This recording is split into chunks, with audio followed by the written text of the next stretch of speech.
Acho que todo mundo um dia já experimentou o desconforto que uma angústia traz, uma tristeza, né, difícil de entender, uma aflição que até dói no nosso corpo. Mas será que o homem sempre conviveu com essa dor? Ou a angústia é o mal do nosso tempo?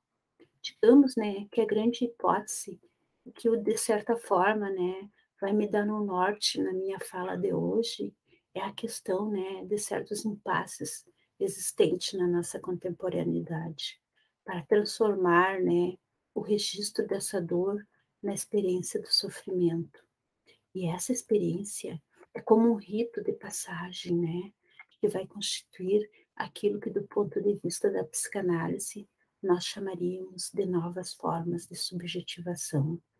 Então, né, para que essa dor, né, para que ela tenha um destino nas nossas relações com o mundo, é necessário, né, um processo, né, de produção de si mesmo. De forma, né, que se essa dor não se transforma em sofrimento, nós ficamos entregue, né, a uma espécie de paralisia, impossibilidade psíquica. O sujeito, né, ele fica preso daquilo que se convencionou chamar de trauma. E o trauma nada mais é, né, que uma dor contínua, uma espécie, né, de impossibilidade de nos mover e de agir no mundo. Alguns psicanalistas, né, eles entendem caos como sendo, né, uma experiência caracterizada, né, pela indeterminação, né, daquilo que eu não posso me antecipar ao que vai acontecer, que nos causa, assim, perturbações e com uma sensação, assim, de morte iminente, né. Me parece, né, que o problema fundamental é pensar a respeito desse sujeito, né. Então tudo que foi dito, assim, de uma maneira muito sintética, né, vai nos consolidar uma experiência psíquica muito conhecida por todos nós, que se chama angústia, um estado, né, de estranheza que toma posse de nós, né. Razão disso, né, que o psicanalista Lacan, ele vai nos dizer, né, que a angústia é o único sentimento que não mente, né, por essa, né, presença imposta, né.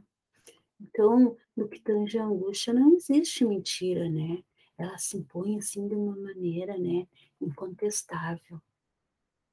Lacan, né, no texto chamado Os Complexos Familiares, né, vai instituir, né, mal-estar simbolicamente, né, como a humilhação da figura do pai.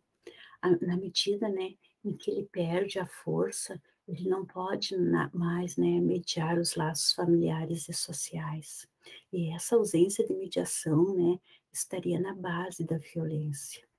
Antes, né, o sofrimento era um conflito entre impulsos e interdições, né, onde essa regulação, né, ela estava muito bem, né, estabelecida. O sujeito, né, ele sofria na sua interioridade. O sofrimento contemporâneo não se passa mais nesse contexto. Esse interdito já não existe mais.